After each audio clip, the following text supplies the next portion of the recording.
Bismillahirrahmanirrahim. Assalamualaikum warahmatullahi wabarakatuh. Adik-adik mahasiswa yang saya banggakan, Bapak Ibu, sahabat-sahabat yang saya hormati, yang sempat menyimak video ini. Pada kesempatan kali ini saya akan mendiskusikan tema, yaitu tentang filsafat manajemen pendidikan. Nah, jadi kalau pada pertemuan lalu saya telah mendiskusikan pengantar manajemen, lalu kemudian manajemen pendidikan. Nah, pada kesempatan kali ini saya akan mendiskusikan filsafat manajemen pendidikan. Nah, jadi bagaimana kemudian manajemen pendidikan itu dikaji di dalam kajian-kajian filosofis seperti itu. Jadi karakteristik berpikir filsafat itu kemudian digunakan di dalam melihat atau mengkaji manajemen pendidikan. Baik, mari langsung saja kita simak videonya.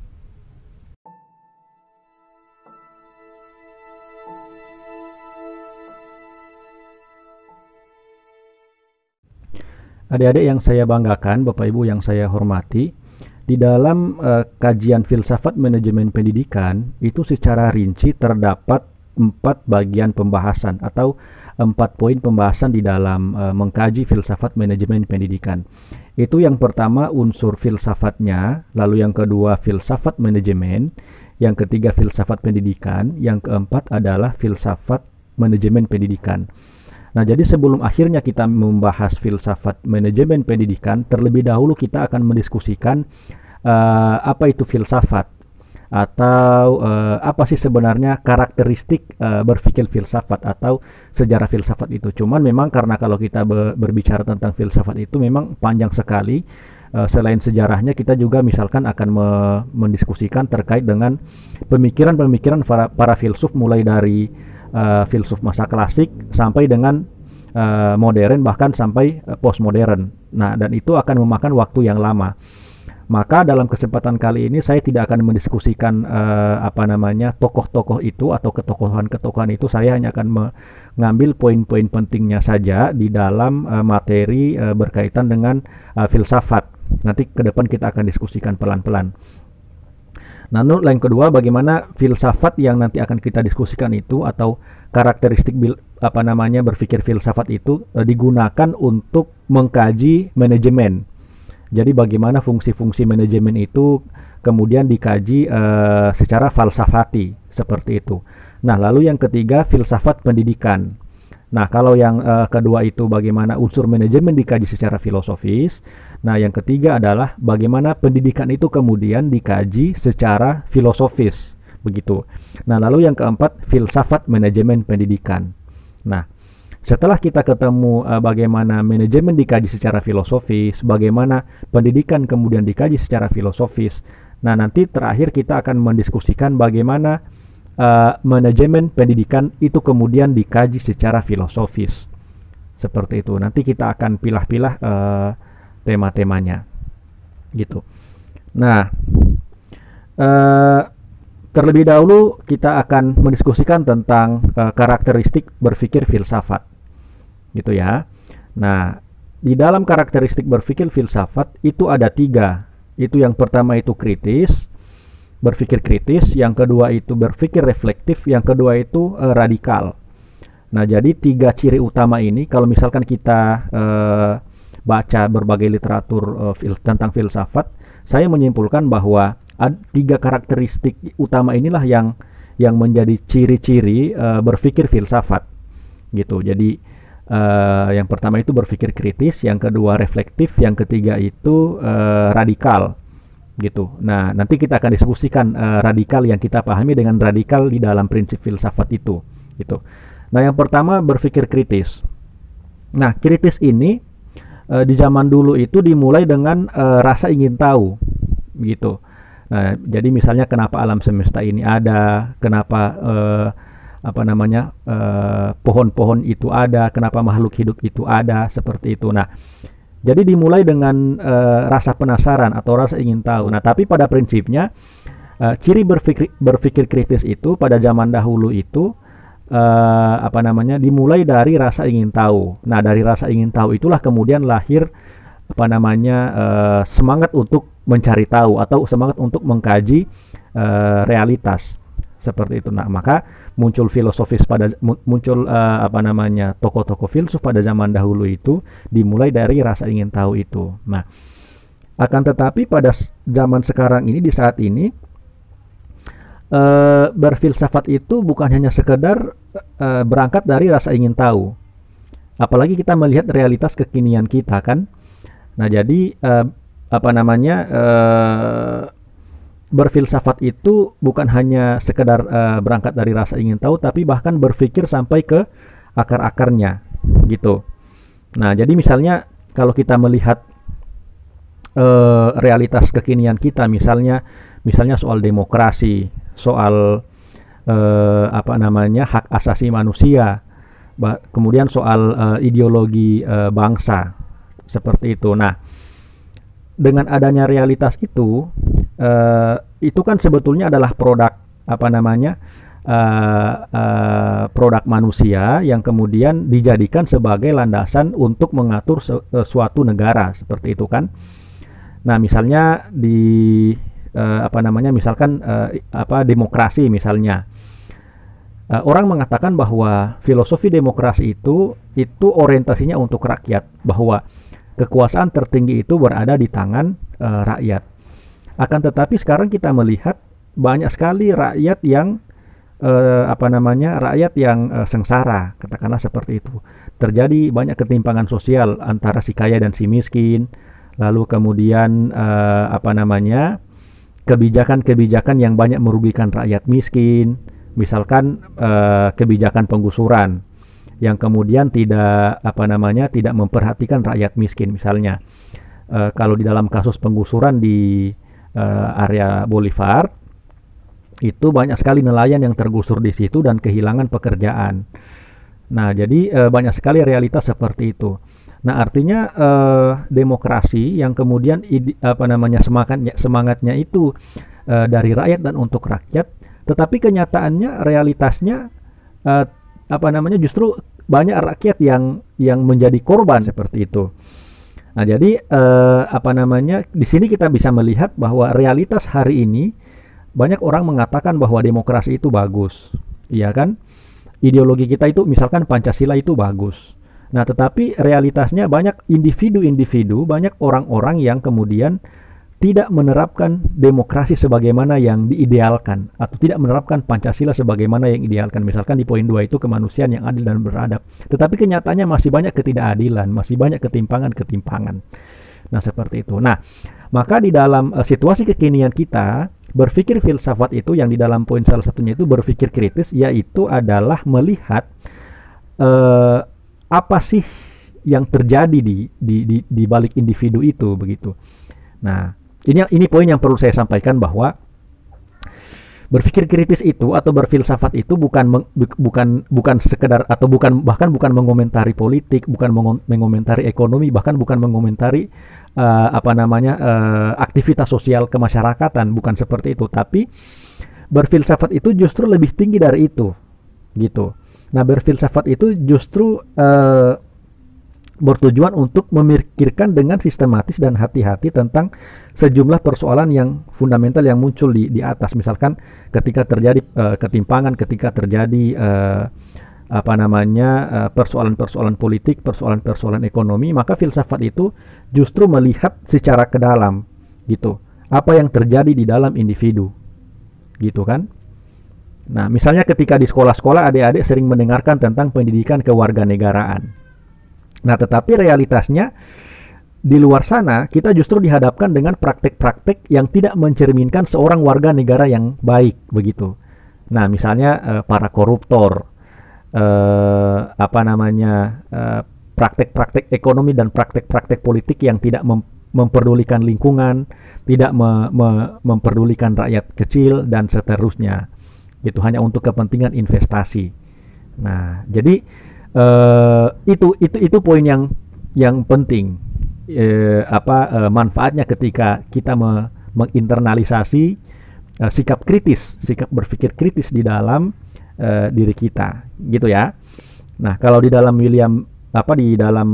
bukunya William James itu mengatakan bahwa berfilsafat adalah upaya luar biasa dan penuh dengan ketekunan untuk senantiasa berpikir jelas dan jernih. begitu.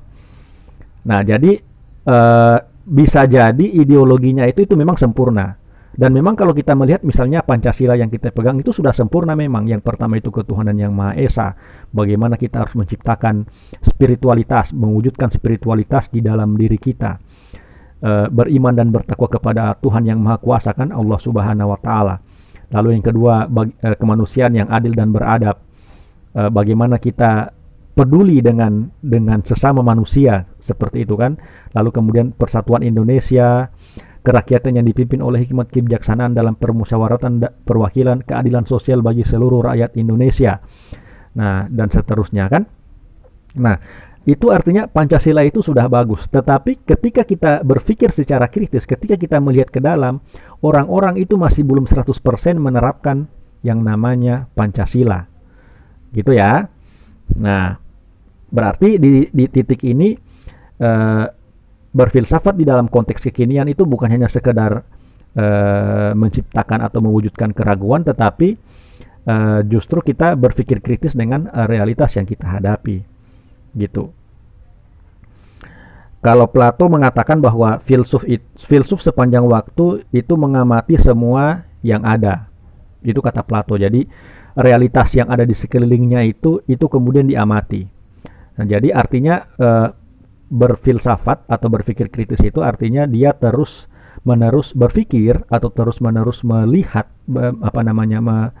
berpikir kritis begitu ya, terkait dengan hal-hal yang terjadi di lingkungannya, seperti itu. Nah, lalu yang kedua, berpikir reflektif. Ya, kalau yang tadi berpikir kritis, sekarang reflektif. Nah, reflektif itu yaitu semakin sering berpikir sistematis terhadap dunia dan sekelilingnya. Nah, jadi kalau berpikir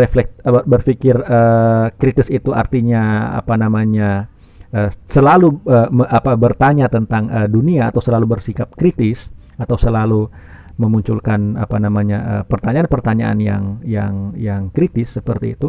Nah, kalau berpikir reflektif itu pada prinsipnya merupakan aktivitas berpikir untuk selalu ingin tahu, gitu. Nah, jadi misalnya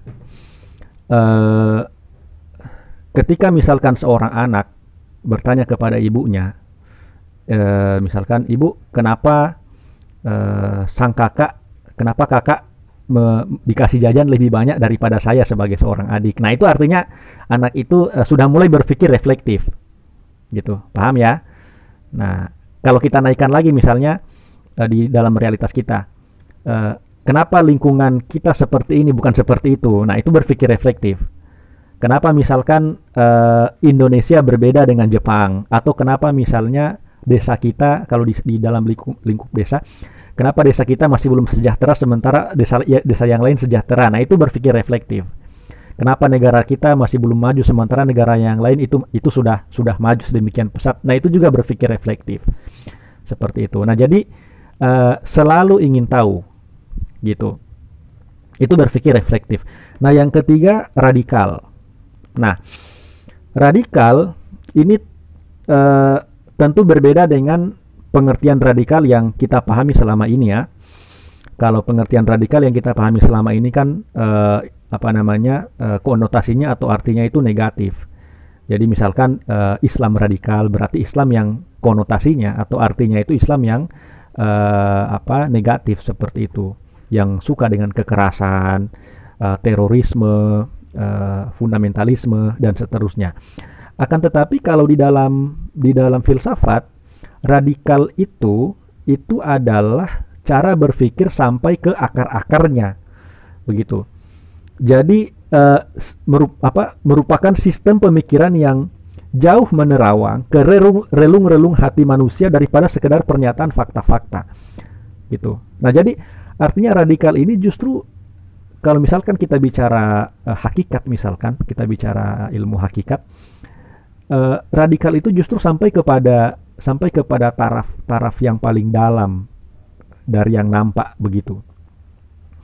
Jadi misalnya kita melihat ketika seseorang mencuri misalnya. Nah, kalau dalam katakanlah dalam ilmu yang dasar begitu ya. Itu kan orang yang mencuri kan harus dihukum kan, entah itu di penjara atau seperti apa begitu, dia harus dihukum. Nah, akan tetapi kalau kita melihat hakikat kenapa orang itu mencuri, kita belum tentu bisa bisa menghukum dia. Misalnya begini, ada orang yang mencuri kan, karena kalau dia tidak mencuri, ini anak istrinya bisa mati kelaparan gitu. Secara syariat misalnya orang ini harus dihukum, katakanlah potong tangan kan. Tetapi dari sisi hakikat, dia ini mencuri karena kalau dia tidak mencuri, anak istrinya bisa mati kelaparan. Nah, artinya apa namanya? Berpikir filsafat itu berpikir sampai ke dalam-dalamnya gitu. Nah, itu kan yang membuat kalau adik-adik pernah baca di sejarah bagaimana Umar bin Khattab hampir mengeksekusi seorang pencuri tapi kemudian tidak jadi rakatnya. Jadi karena luar biasa mulianya hati Umar bin Khattab, dengan adanya peristiwa itu kan Umar bin Khattab kemudian mulai berkunjung ke desa-desa terpencil dan kemudian melihat realitas, dan ternyata dia mendapati masih banyak masyarakatnya yang kelaparan begitu. Bahkan ada seorang ibu yang merebus batu, dan karena sudah tidak ada makanan sama sekali, dia kemudian merebus batu hanya untuk menghibur kedua anaknya agar supaya cepat tidur saja, ya, menghibur kedua anaknya supaya tidur nyenyak saja. Nanti kalau sudah masak makanan ini, nanti kita akan makan bersama-sama. Padahal itu bukan makanan tapi batu, dan Umar bin Khattab melihat itu dan kemudian dia menangis begitu. Nah artinya apa, adik-adik sekalian? Ketika ada seseorang mencuri gitu ya, ada seseorang mencuri, memang perbuatannya itu kriminal. Nah, tetapi di sisi lain, ketika kemudian dia mencuri karena terpaksa, misalkan karena anak dan istrinya akan mati kalau dia tidak mencuri, berarti itu hanya bukan semata-mata kesalahan dia, tetapi juga kesalahan pemerintah yang tidak mensejahterakan, tidak kemudian melihat seluruh masyarakatnya secara total begitu, sehingga masih banyak masyarakatnya yang menderita kan. Nah, artinya itu menunjukkan bahwa masyarakat itu masih menderita ketika masih ada kasus-kasus pencurian itu, masih ada kasus-kasus kriminalitas, berarti masih ada masyarakatnya yang tidak sejahtera begitu, yang tidak diperhatikan oleh pemerintah gitu ya. Nah, berarti kesalahannya bukan hanya sekedar di masyarakat itu, bukan aja ada di masyarakat itu, tetapi juga ada pada pundak pemerintah yang tidak memperhatikan rakyatnya yang kelaparan gitu. Nah, itu namanya berpikir radikal, berpikir hakikat. Nah, kalau di dalam Islam yang belajar secara radikal itu justru dia tidak menjadi kayak misalkan Islam yang mengandung kekerasan atau dalam tanda kutip terorisme dan seterusnya. Justru sebaliknya, kalau di dalam kacamata filsafat, semakin dia radikal mempelajari Islam, justru semakin dia akan menerapkan nilai-nilai Islam itu sendiri. Misalkan di dalam Al-Quran kan wa ma arsalnaka ila rahmatan lil alamin. Tidak, Rasulullah Shallallahu Alaihi Wasallam ini diutus ke muka bumi itu sebagai rahmat bagi seluruh alam, bukan cuman sebagai rahmat bagi sesama Islam misalkan, atau bahkan bukan cuman rahmat bagi sesama manusia, tetapi rahmat bagi seluruh alam. Nah, yang namanya seluruh alam di situ ada ada lingkungan hidup yang harus kita jaga, ada hewan-hewan yang kemudian tidak boleh kita perlakukan sembarangan dan seterusnya. Artinya kita betul-betul menebarkan nilai-nilai Islam kepada dunia, yang notabene Islam sebagai rahmat bagi seluruh alam. Nah, jadi kalau dalam kacamata filsafat, orang Islam semakin radikal dia belajar Islam, maka dia semakin cinta damai. Justru dia semakin cinta damai, semakin mencintai makhluk yang lain, semakin mencintai manusia yang lain walaupun berbeda suku dan agama dengan dia, seperti itu gitu. Jadi semakin radikal dia justru semakin tumbuh cintanya kepada makhluk yang lain begitu, seperti itu ya. Nah, dengan demikian, ketika tiga karakter tadi, mulai dari kritis, reflektif hingga dengan radikal, ketika itu digabung maka akan melahirkan orang atau individu yang bijaksana. Namanya itu filosofia. Jadi saya ulangi, ketiga karakter tadi itu kalau digabung, karakter berpikir filsafat, Yang pertama itu kritis, lalu yang kedua itu reflektif, dan yang ketiga itu radikal. Ketika itu digabung, maka akan melahirkan individu atau orang yang bijaksana, gitu ya. Nah, bijaksana dengan pintar ini beda, sahabat-sahabat, adik-adik semua, itu beda. Bedanya adalah kalau orang cerdas, itu orang itu hanya berpikir secara rasional, dan biasanya dia berpikir hanya apa yang dilihat oleh indranya, dan biasanya apa yang dia bisa diakses oleh rasio.